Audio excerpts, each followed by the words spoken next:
his 30-point performance, we now welcome in Jaylen Brown. Jaylen, thank you so much for stopping by. I really appreciate you. And on the show, we were talking about how hard it is for us from the outside to get a feel for the series because there was just such a seismic shift, right, between Game 1 and Game 2. And I certainly want to get to your performance, but can you just tell us what went through your mind when you crossed up Grayson Allen like that? Just trying to be aggressive. I mean, it's the playoffs, so you got to come with the energy. You got to come and be aggressive, and that was it. Just made a play, and it's only 2 points, so got to look forward to making more plays down the line of the series. Humble, diplomatic. I like that. It can't get too big when the series is tied at 1-1. I want to shift gears a little bit. And speaking of shifts, if we could go back in time a little bit, because on January 31st, you tweeted, quote, "The energy is about to shift." Where were you when you sent that? What made you say that? You ever been in a time where things don't seem to be going right? During life, everything just seems to be going wrong. And, I just felt like just for everybody, things was just about to shift. Certain times of the year, it actually was a retrograde, which means like planets were spinning in the opposite direction for people who believe in that type of stuff. And I know at that moment, the energy was about to change. So I tweeted it out and we went on a win streak. Well, it's one thing to just tweet something out. It's another thing for it to come to fruition. And that was up against the backdrop. You mentioned it. There was a lot that was going on for you guys, including having issues staying healthy and then fit questions about you and Jason Tatum. Specifically there, was it a conversation, a meeting, an outing to shift the energy and yield the partnership that we're seeing on the court now? Not really. I don't think we did anything different than we have normally done. I think that we got healthy. I think that was a key thing. I think we had some injuries. I missed about 15 games early in the year. Yeah. And that affected us. But new organization, not new organization, but new teammates, new front office, new coaching staff. So we just had to get our feet set. And once we did, we see the results. So I credit it to that. With you and Jason specifically, was it just about getting on the court more to have that energy sort of come together that you were alluding to in your tweet? Not necessarily. I think we play well in a lot of stretches in our whole career.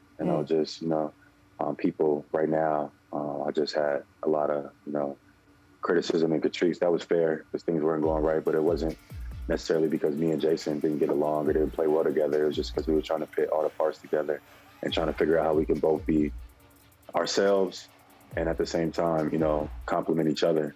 And that takes growth, that takes experience. And that's what we were trying to figure out in the middle of everybody, watching it and seeing the growing mistakes and stuff like that. And having their opinions about everything that was going on. I've got to say, I wish that I could tweet something out sometimes, manifest it, and then have it come to fruition as well as you did. Do you go back and look at that? And did you know how right you were going to be, how well things were going to course correct for the Celtics team? Well, I never lost faith. I'll say that. They're in the middle of everybody, all the turmoil, all the critiques. You can go back and pull the receipts. That I always said that things were going to change, things were going to pick up. The energy, how we kind of felt about each other and about the group was always high. It was always consistent. It was always positive. So I knew it was only a matter of time. We weren't getting blown out. We were losing games by close margins. So we just had to figure out how to win games and how to be healthy and stuff like that. And once we did, we knew we were going on a little bit of a run. And Ime was good about staying persistent in that manner too. So it was just a matter of time. Ime has been really impressive to watch this season. When you shared that with the world, was that a sentiment that you'd already shared with your teammates privately? Absolutely. Like I said, the group has been positive the entire year about how we were going to continue to pursue this year. Like we were right there.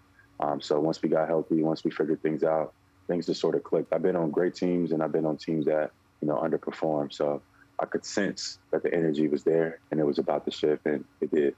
Well, speaking of shifts, I want to go back to the series. How can you keep that shift, that momentum that you found in Game 2 as the series shifts, for lack of a better term, back to Milwaukee? Just take it one game at a time. We got to come out and bring the energy. Milwaukee's the defending champs. They have a lot of great players and great talent, and they're very well coached. So we're going to have to be the disciplined and smarter team and also come out and just execute and play basketball. That's what it's going to come down to, is just who's going to outplay who. And last night we won, but each game is its own story, so we got to be ready for each game.